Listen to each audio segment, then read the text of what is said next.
ये तू बच्चन तू बात घाट में हमरा से नहीं लेबो कि अकेले में तोरा सब क्या लेती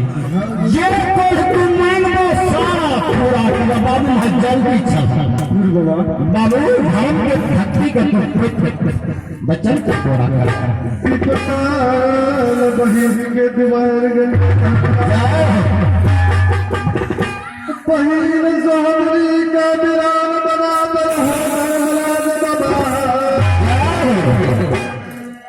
पहिल हमरा हमारी अपमान कल के गुरु वही पहिल के दीवार जाइए पछा जोड़ा भार लगा जरे गुरु बाबा बहिर के दीवार भी पैच के बेर में कया कहे के कोरिया कया तुम्हार क्या धन बाबा बहिर हमारी अपमान कल कई सौखी नौड़ी के साथ क्या क्या गुरु बाबा ये हमने दिल नौड़ी रे धन बाबा घोड़ा घोड़ पैर में खट्टा मगन ऊंचा मकान जल के गुरु से बाबा है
श्रोता भगवान सुधांशी लाइट सर्विस रतोना के निवासी छियै यही बाबा धर्मराज के खाता में 21 रुपया दान लेकर अपन हाथ में पवित्र करके धर्मराज को वही बाबू के 21 के 42 बना दी हो धर्मराज चाहे हो रानी दाता की चर्चा गुरु महासी तेरा संग कल कल चला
की इच्छा गुरु बाबा बाबू 12 वर्ष में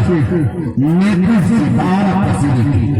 12 पैसे लेके नेत्रों सही नहीं कर रही है अच्छा गुरु बाबा अच्छा गुरु बाबा बसिया में बसिया के आवाज सुन के तुम्हारे बहन दिल को सिर के घर से निकल गई तोहर बात कही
रघु बाबू के तरफ से 51 रुपया के पुरस्कार है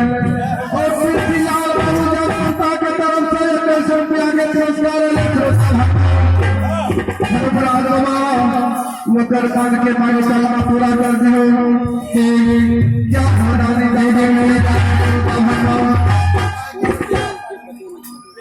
श्रोता हलवा कहीं के द्वार के लिए बाबू आशा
आशीष कुमार बाबू के तरफ से ये गवा धर्मराज के खिलाफ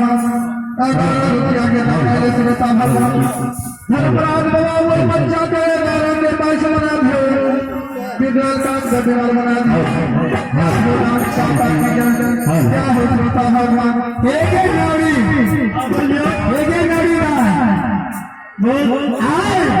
कोई महात्मा योगी बाबा का भवन के अगल बगल में भेंट है ये मेरी दादा बच्चा के सबब सुने थी हाथे ये कलेजा में धाक मारी है सिर तू दरवाजा बजा कर देखी वो कौन है जोगी आखिर कोई मुसाफिर से हमरा रानी बच्चा से आवाज जा रहा है कौन ही आवाज से जाकर पता कर जाएगी